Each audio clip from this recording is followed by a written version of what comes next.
Okay. Okay. Cool. All righty. Just gonna start letting everyone in now. But good idea. Thank you. I appreciate that connection, and I'm sure we'll find plenty of ways to take advantage of it.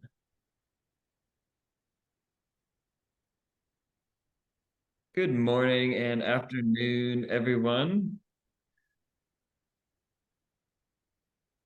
Wonderful to have you all here.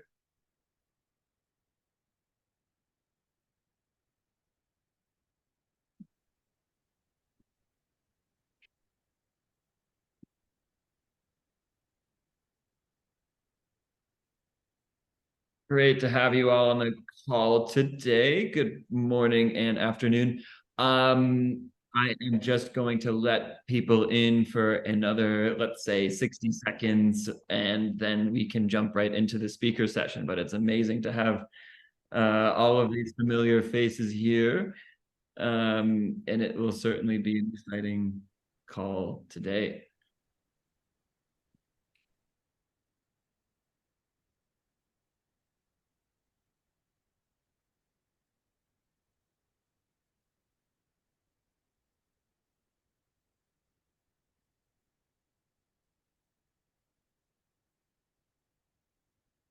All right. I think we are at our critical mass today, so I think we can jump right into it. Really nice to have all of you on the call. We are really excited to host our first in a series of speaker sessions associated with the International Press Institute's media innovation and sustainability work. We have teams from both our new media incubator and our local news accelerator here today. So it is a mixed group today from all over the world, in fact. So we're really grateful for everyone to take the time today and join us. So on today's call, we will be just doing, so I'll first start with some housekeeping. I will introduce today's speaker. Paula will speak for between 30 and 40 minutes. And then we will have an opportunity for questions and answers. So really between 20 and 30 minutes should be made available for questions and answers. So everyone will have an opportunity to ask a question. But in terms of housekeeping, so you can either, yeah, I would recommend you put your sort of yellow hand up, which you can do on Zoom in the reaction button if you want to ask a question, and I will then call on you. But I'll jump in after Paula's session and moderate the question and answer period. But before we get to that, of course, we are really grateful to invite Paula Miraglia to speak to both cohorts today. Paula is a co-founder and publisher and CEO of Nexo Jornal and Gama Revista. These are both digital native news organizations in Brazil. Nexo Jornal in particular is not focused on reporting breaking news, and instead it really digs deep into the issues to share more comprehensive coverage on complex topics in Brazil. It's an award-winning Brazilian digital newspaper that uses maps, videos, illustrations, interactive elements, even music to create lasting content that really outlives the traditional news cycle. I'm aware that many of you have similar aspirations for your projects, particularly to increase engagement with your audiences and make sure that you're building a quality relationship over time with your media companies and with your audiences as you grow. Prior to her career in journalism, Paula was an anthropologist working in academic research and public policy. But she's with us today to both talk about her experience at Nexo Jornal, but also trends in the media industry more broadly. So as I mentioned before, prepare your questions while she's speaking for the next half hour to 40 minutes. And then after that, we'll have a question and answer session. But without further ado, I will hand it over to Paula. Thank you for joining us today. Good morning, all. Thank you, Ryan. Thank you for the IPI for inviting me to speak. I'm always a little bit intimidated when I'm speaking to startups, founders, like in the incubator context, because I think that to have the courage to build and to launch a media project, it takes a lot of vision, it takes a lot of courage. So I think that you guys already know a lot. So I'll try to share my experience, trying not to be redundant. But also Nexo is 8 years old right now, so we have learned a lot through these processes. I will try to share a little bit about the process itself, the lessons learned, and we'll leave time, as Ryan said, for questions. So just briefly, a quick introduction. Both Nexo and Gamma are different digital outlets. They're both digital native. Nexo, as Ryan was saying, is we call it Nexo Jornal, which in Portuguese means newspaper. Although we're digital, it means newspaper, but not in paper. And for us, it was really important to keep the news aspect of it, in the sense that when we launched, there was this discussion between the difference of the print that was more related to the legacy format, and what were the possibilities, what were the limits that was set for a digital native. There was a lot of competition. During these 8 years, particularly in the beginning, I refused a lot the term alternative media, because I thought that this was something that was putting us in a box. We were aiming for the mainstream, and I think it was something that made legacy players very comfortable to say, this is something else, we're doing the serious stuff, this is alternative media, that it not necessarily has the same criteria in regards to journalism and so on. We work with exploratory news. We have no advertisement. We are a subscription-based organization. Gamma is a completely different product. Is a digital magazine working with advertisement, but premium advertisement and special projects. I think the first topic I wanted to share with you is something that was part of our reflection since the beginning and became more important every single day, is that there is a need to think about your editorial model together with your business model. And this, I think this formulation might sound obvious in some cases, but is actually not. And it's not because for a long time, advertisement was the sole origin of incoming for media companies. And therefore, there was a distinction between the commercial department and the editorial department, a distinction that must be absolutely in place. They cannot be overlapped. You cannot have interference. But to think about your business model is different from thinking about your commercial model. It has to do with how you're going to define what you're going to produce, the kind of journalism you're going to produce, and how you're going to monetize it. What I'm trying to say here is that your business model will define who you are as a media player.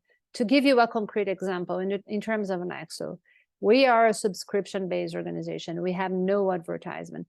So we don't have any incentive to produce content that will only exclusively bring us a click, because we don't have advertisement. We don't have programmatic advertisement. We don't think that this will bring the income that we need to make the business sustainable. Our incentives is to produce some content that is unique, that the person won't find it for free somewhere else, that will make them subscribe. So it changes entirely.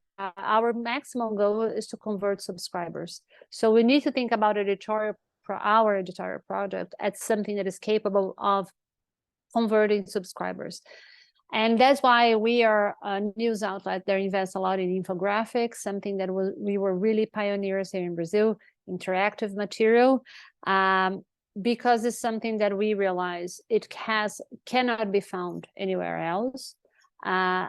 It has more value to the readership and is more capable of converting subscribers.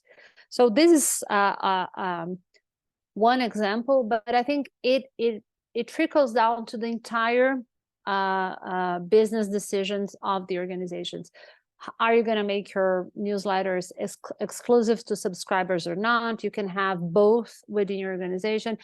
Are you developing products that are meant to attract audience? Are you developing products that are meant to convert audience? You can have both in your organizations.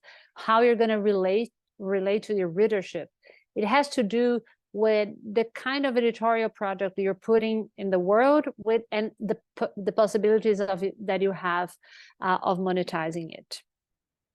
And in this sense, I think that just to share with you, when we were doing the research to launch Nexo, it was this was like 9-10 years ago. The innovation report from the New York Times was leaked. I don't know, like it was a long time ago. It was something very new. It was the first report that the New York Times did to make the digital transition. I think that there is a thought that brings together these two dimensions. And for me, it's like, even if the New York Times is very unique, cannot be emulated, cannot be cited as a reference, because the New York Times is almost like monopolist nowadays. It needs also to be considered as a reference, because it was pioneer in thinking of how journalism can be sustained by other business than advertisement, which has been the traditional way media companies have sustained themselves. So the idea nowadays that come for the news, stay for the games, is something that other newsletters here in Brazil are emulating. So even if, and this has to do with the strategy of the New York Times, creating other subscription products. So I'm bringing this example to you because I think it's always good. I mean, we're very different from the New York Times. We learn a lot from the New York Times experience. The second point I would like to make is something also that is very much reaffirmed when you're talking about startups, which is diversify your income sources. For us, this was extremely important. Subscription now, in the case of Nexo, responds for 40–50%, oscillates a lot from our total revenue. But it was very important for us that since the start of our business, we imagine diverse sources of income. I can give you some examples. So we have subscriptions, we license our content to textbooks, to publishing houses. We have created 2 big editorial projects. One that is a platform where we work with academic research centers that is funded by foundations. We help them publish their research results in more friendly formats. And we have another editorial project that is also supported by grants. All this content, it's outside of our paywall. So these 2 big editorial projects are very important for us in terms of income. We have grants. So we map all the time, like we're always mapping potential grants. And we have a consultancy, a digital communications consultancy that works only with non-profit organizations. This is the way we found that we could do this kind of work with a separate team without incurring in conflict of interest. None of this, our strategy here is to not run the risk of depending too much in one income source. Of course, we don't have total control on all of that. But if you look at a charter, you would see a pie that it has varied across the years, but they were all there since the start. And this is what's important. So the consultancy, there are years that it's better. There is years that are not so good. There are years that are really good. The subscriptions oscillate, but then last year, we launched one of these new big editorial projects. It changed entirely how the income is divided. But to have different fronts where you can work and increase your income is also very important to a path of sustainability. And I think that it takes me to another point that is also very relevant, is to hold yourself up to jump into the trends of the industry. This industry, it has waves of trends all the time. So I don't know how, if you remember, when it was all about video. So video is the new trend. Facebook is going to reward whoever does it. Like some people in the industry, they changed the entire business because of that. I remember visiting a big player in the US when Facebook was saying, we're changing our business. Video is going to be something that's going like, is the thing that's going to be monetized, is the thing that's going to be rewarded in our platform. At the time, Facebook was really relevant to news organizations. People changed the entire business. I visited this newsroom, and it was a big newsroom in the US, very popular, native digital. They had one floor that was editorial, one floor that was advertisement, one floor that was dedicated to Facebook in the same proportion. 6 months later, they broke. And as that, there are other stories of that, like people who have changed their business because of an industry trend.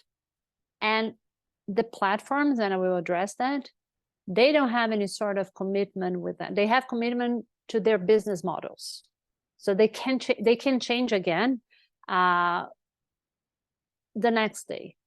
So you need to be very careful. I mean, you need to be aware. You need to understand how you can benefit from that.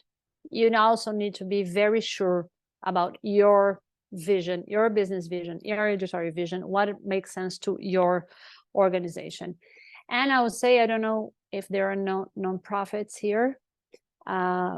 Usually when we say business model, sometimes people think that they're not suitable for nonprofits. And I think they're totally suitable for nonprofits, because more and more, I think there is a discussion with not-for-profits that when you get a grant, usually this grant is dedicated to produce editorial content. I think that we need to change this conversation. It's absolutely necessary to get grants to produce editorial content if you're a nonprofit, or even if you're a profit, a for-profit organization. New York Times now has a huge area of philanthropy. They get money from philanthropies, so everyone is looking out for grants. But grants should also be used to think about the sustainability and a business model of a not-for-profit organization, which can also have diverse source of income, such as a program of not subscribers but supporters. There are many other things that can be done. Another lesson that we learned in the hard way is not to underestimate marketing, client relationship, and know that does not have to do with editorial product. I think that we are a subscription-based organization. It took us a while to understand that we were selling something, and then we needed to have customer service. It took us actually not a while, it took us by surprise. So we're selling a subscription. We need to have someone, like we need to have a phone number where people can complain that they weren't able to subscribe, they want to change their plan. There's a whole world that is built, that needs to be built around the fact that you're selling something. We're also very low-key in terms of marketing, and thinking that we have a good product, we don't need to invest so much in marketing. That's not true. I think it needs to be a marketing that is sober, that relates to your brand, that things about like that underline the quality of your product. But there is no way you're gonna sell something, even if it's an idea, without marketing strategies. And I'm telling you this because I myself, I used to have a lot of prejudice. For me, it's very hard when we're discussing a marketing campaign, in the sense that I don't want to taint the relationship that we have with our readership. I think that editorial quality comes first, and this is something that we should be emphasizing. And I think that what I learned is that all that can be connected to a marketing campaign, to your marketing strategies. You can do that respecting your brand, respecting your readers, respecting the quality of your editorial content. And in that sense, when we talk about all that, when you're a small organization, sometimes you think, well, I remember when once Google hired this super professional, incredible consultancy and offer that to some news outlets in Latin America. And we were there with big outlets in Brazil, the biggest in Argentina. It was like mostly legacy, some local, but big ones, and us, and Nexo. And all the discussions were like, so you go back and you tell your team to do that, and you go back and then you tell your product team, you tell your marketing team, and I was thinking, yes, I'll go back and I'll do myself, and I'll tell that guy to do himself, and I'll tell, like, I understand what does it mean to be a small organization. I think that it's necessary to have that attribute, like the responsibilities in place, even if you're talking about one person. Even if one person has more than one responsibility, it's more about a vision. Not only more about, I don't like that phrase. I think it's also about having that vision. Is about having. Sorry, I'm seeing some in the chat. There's someone just asking for the URL of Nexo. Well, we can send that in yes.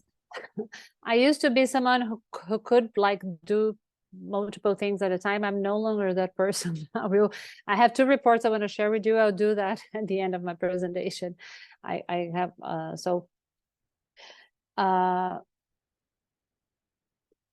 I think that having that vision, imagine that you have, like, even if it's only one person, it still makes a huge difference.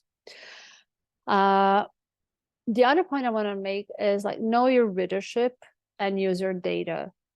People are willing to talk a lot more than we think. We do systematically research with our audience. We send them researchers, we ask them to answer these researchers, and they answer. We have, of course, it has to do with the kind of relationship we have with our readership, but we get great response, and it helps us a lot to understand who is our audience, what are their expectations, who are our subscribers. We even, when we have a category that we say subscribed with the finger, unsubscribe, like when the person goes there and press the button unsubscribed. That is not a category when the car wasn't renewed, like the person voluntarily went there and unsubscribed, and we let a box, like, can you tell us why you're unsubscribing? And it was very important for us to understand, when we were having a decrease in subscription, that more than 90% said, because I'm cutting costs. Brazil was going, and is currently still going through a serious economic crisis. It was important for us to understand that people, it wasn't that they weren't satisfied with the product. They were cutting costs. So it informs us, like, does it have to, like, should we make some sort of promotion? How, like, if we change the subscription price, which is already low, so it informs a lot of our strategy too. So to have access to this sort of information is crucial to map your decision from day to day. And I think that I imagine that you already know this. I think what's important to keep in mind is that people are willing to contribute. If you invite them to talk, they will talk. If you invite them with the perspective that they're helping you improve your product, they will give you feedback. And we do that in several channels. We do researches, we do that on social media. We engage with people a lot, which is part of the identity of our brand. I think this is something from the start that made a change in Nexo. I personally believe that news outlets, particularly the traditional ones, they have an asymmetric relationship with their readership. They think that they're there to provide information, and their readership are there to consume information, period. The world has changed a lot. We have very informed, eloquent readers who are willing to engage in the debate.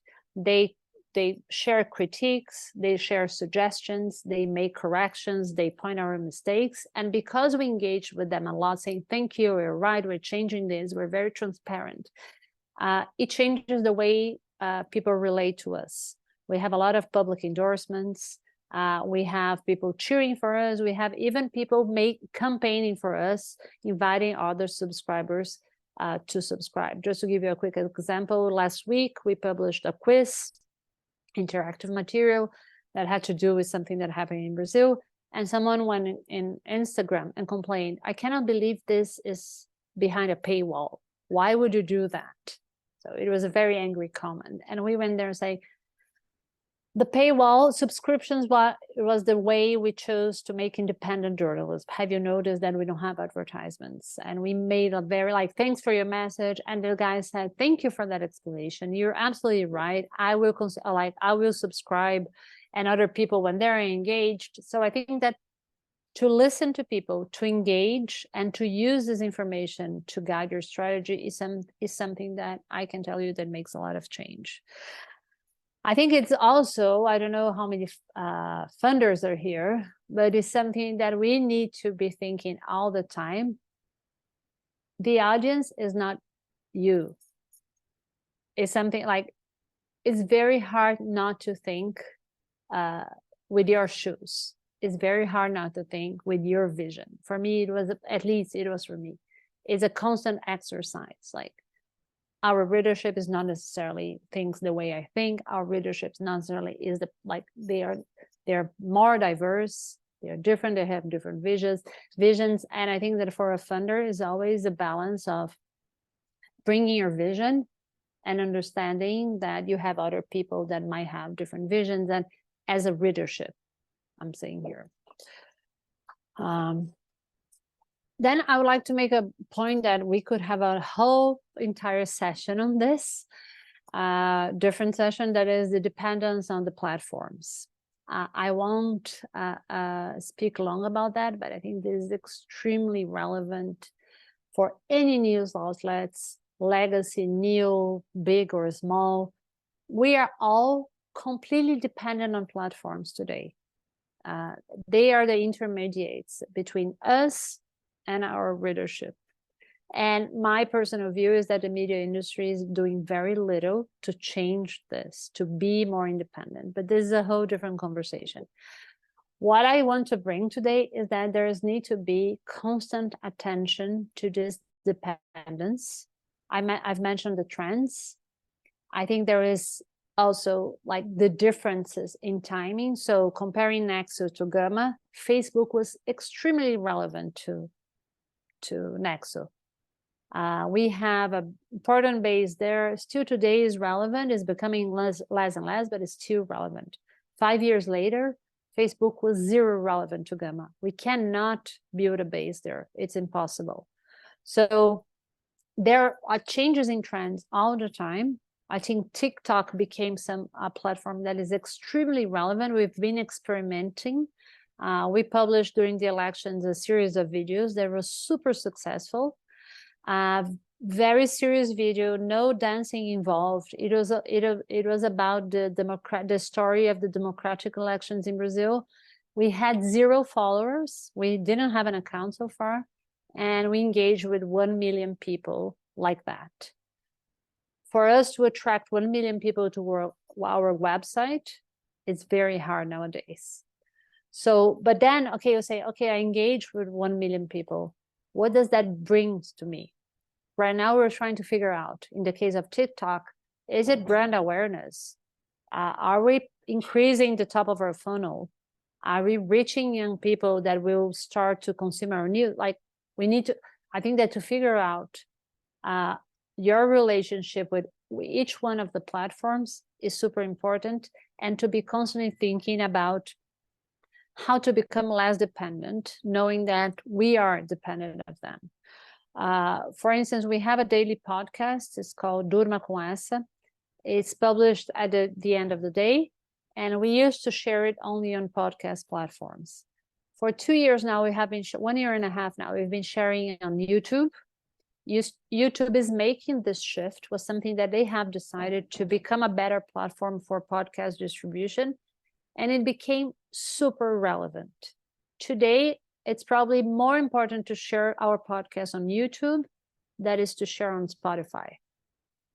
Not only we reach more people on daily basis, but it's also monetized. We have a big YouTube channel. Nexo has almost 500,000 people on YouTube channel. So it became relevant for us for reach, and monetizing is something that is recurrent. So every month we get money from YouTube from a product that we weren't monetizing at all because we were distributing on Spotify and other platforms. So I think to be like constant revising your strategy is super important. And to go back to the dependence topic, I think to constant cultivate other ways of reaching your readership directly. So newsletters are super important in this sense. Notifications are super important in this sense. In the case of Brazil, there's a lot of people building WhatsApp communities. I don't know if you know, we Brazilians, we are WhatsApp crazies. So we use WhatsApp a lot, and people are using WhatsApp communities to distribute content. For me, it's about strategy. It also is about to be in a better place to negotiate with platforms when you need to negotiate with platforms. I think that more and more we'll have to have these conversations. There are regulatory processes going on in different countries that will impact media organizations in a drastic way. So we need to have our strategies that are not 100% dependent on platforms. Yes, I still have some time. My other point is, who in your organization understands technology? I'm saying this because for us was something that this was one point that we had. Neither me or the other two co-founders, we knew about technology. As Ryan said, I'm an anthropologist by training. I've never worked with media before. And just to share an anecdote with you, when I was doing research to launch Nexo, I went to a journalism festival. I knew, like, I was super aware of the editorial, and I had editorial vision and so on. I knew nothing about digital journalism. I went to a journalism festival. I called my the other co-founder and told her, like, listen. And I listened. People were discussing about the changes in the newsroom, how you're going to publish in the digital environment and so on. I tell her, she was living outside of Brazil. I tell her, like, listen, there is something apparently that is super important. I think it's called CMS. We need to figure out what this is. This was like 10 years ago. I didn't know. But I mean, we were zero literate in terms of technology. Of course, we learned a lot, but it's a part that it's key, like, to your organization. A CMS, a wrong choice concerning CMS can end the life of your organization. Not understanding the consequences of Google Core Web Vital, it will jeopardize it doesn't matter if you're producing amazing content from the quality point of view, you won't have reach. So to have someone that not only knows technology, understand deeply technology, but deeply understands your editorial model and product is also super important. Because in our case, it's not only about tech, it's about tech who serves an editorial product. And this is very particular. And I'm saying this because it's not about finding the best tech solution. It's about finding the best tech solution that fits this particular organization with this kind of resources, with this particular team, with this particular editorial ambitions. There's a lot of elements to be taken into account. Publishers are not there's not a Microsoft. So we are changing our CMS right now, and we've done a lot of research, and we're going to WordPress, believe it or not. We used to work with Q, and then from Stibo, and that was updated, and we're going to WordPress, and we've done a lot of research before deciding. So we're in a very delicate moment now, making this transition.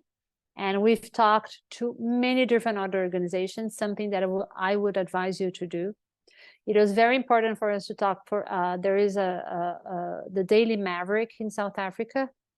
we have many similarities. We were going with another CMS. It was very important to talk to them and say, we tried, it didn't work. We thought about, so to exchange between organizations that have a similar profile, for us, it was super important. This is a huge decision.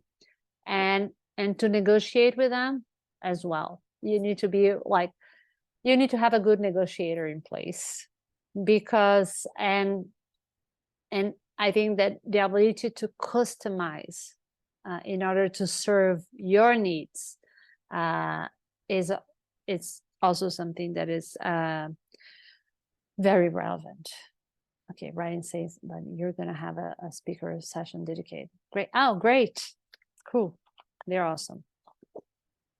And I'll finish with my last 2 points. Artificial intelligence, I think that is something that we need to understand. We need to dedicate ourselves to understand that in different levels. I think that how your organization is going to use, how does it make sense to you? I've been reading a lot about that. I've been trying to figure out what, because I think there is like how you're going to use, how does it make sense to your organization? So people say, for instance, large media organizations are going to be able to cut costs. Small media organizations are going to be able to increase their potential using AI. Yes, but how? How we're doing this? I think this is a key element. How you're gonna tell your audience that you're using AI. I think this is something that we need to talk, because we're gonna be trapped as media organizations. We're gonna we are already involved in a discussion that has to do with copyrights. It has to do with authenticity. It has to do with trust. So we need to put ourselves in the front of saying like, what's the good use of AI? How are you going to be transparent with your audience concerning the use of AI? It needs to come from us, I believe. We need to be the ones pushing this debate. And what's the impact that AI will have in our industry? We also need to be thinking collective about this, because it's going to be huge. And right now, the way things are, we're being dragged by tech companies, and we are put in a position that we need to speed up to do some damage controls, to think like how we're going to use it, but we're behind. So we need to speed up. We need to figure out how this makes sense to us. I'm going to share with you a report that was launched today by the AI program within the LSE. I haven't had the time to read it, but I'm going to share with you. It was launched, I received this morning. They have a program there that trains media organizations. You can apply every year. I'm going to share with you a free course that is offered, like a free introduction that is offered by the Knight Center in the University of Texas, and they have also a course that is coming up as well. But and there is a Reuters report also about how news organizations are sharing with their readership the use of AI. I'll do that once I'm done. And my final point, I think, is we need to think that what we're doing here is a long-term investment. And the reason I say this is because, first, it has a lot of ups and downs. The pandemic hit us really hard. Nexo was on the verge of break even, and the pandemic hit us really, really hard. We are in a better position now, but it was really difficult. I mean, we were in a growth path, and then we were no longer in a growth path in a very challenging environment. And I think that to have a media startup is all about that. And I think the word resilience is often used. After the pandemic, I developed mixed feelings towards this word, because I think it doesn't solve everything. Sometimes you have to fire people. Sometimes you have to let go an idea. Sometimes it's not easy. But the main reason I'm saying that this long-term perspective is absolutely needed, because you need to have a culture of observing the trends, bringing innovation constantly to your organization. I think there is when we're launching something, we're very like connected to the idea of innovating, building something new. To keep this spirit going, like to be an innovative organization all the time, is something that takes some energy, is not easy, but I think it's key and is our competitive advantage when compared to the traditional players. To make a single change, if you're a legacy player, it takes a huge chain of decision making. It took like a lot of change that you need to do in product. We need to take advantage that we are supposedly more agile and that we are more capable of looking into the trends and figuring out how we can adapt them to our product. But also because sometimes when we are under pressure, financial pressure or any other sort of pressure, sometimes some media organizations, they make decisions that can put at risk the relationship of trust they have with their readership. And I think this is the one relationship, the trust is something that cannot be jeopardized. I think is the most valuable element in any media that any media company can have in the long run. This is what's going to make your readership loyal. This is what's going to make people subscribe, support, whatever, relate to you in a personal and also in a financial way. We leave money on the table when we face some business opportunity that doesn't relate entirely with our ethics, with our editorial principles, with our independence. The questions that we bring ourselves, pose ourselves is, would we share this with our subscriber? And if the answer is no, like, we don't do it. We have a policy of radical transparency.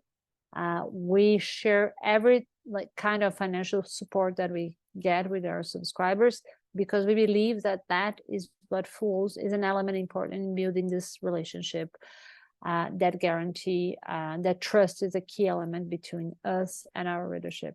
And I think that when we are under pressure, and also within an industry that is very financial, is very pressure from a financial perspective, some practices become more acceptable, and they don't necessarily build trust. I'm a huge critical of taboo and outbrain.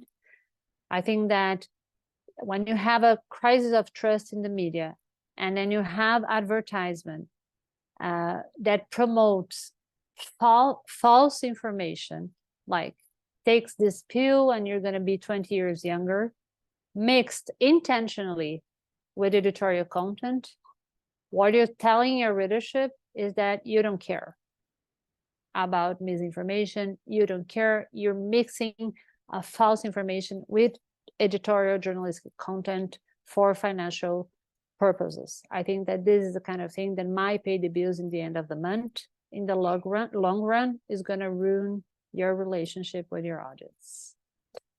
So thank you very much. And I went here and I'll open for questions, and I'll share the materials I've mentioned here. Thank you so much, Paula. That was an unbelievable introduction to an illustration of how specifically your media companies are navigating the latest trends in media innovation across many themes. And this is a really important early on session for both of the cohorts attending today, to really inspire potential ideas and thinking for their projects as they move forward. Of course, in the next 3 to 6 months, depending on the program, we will be narrowing in on some of these subjects. I really loved your point about both the relationship with platforms. Of course, we do depend on them heavily, but even if we don't have the kind of technology or the financial resources to build, let's say, a video platform, we can still make sure that we're using them to our most benefit and not relying wholly on one or another for our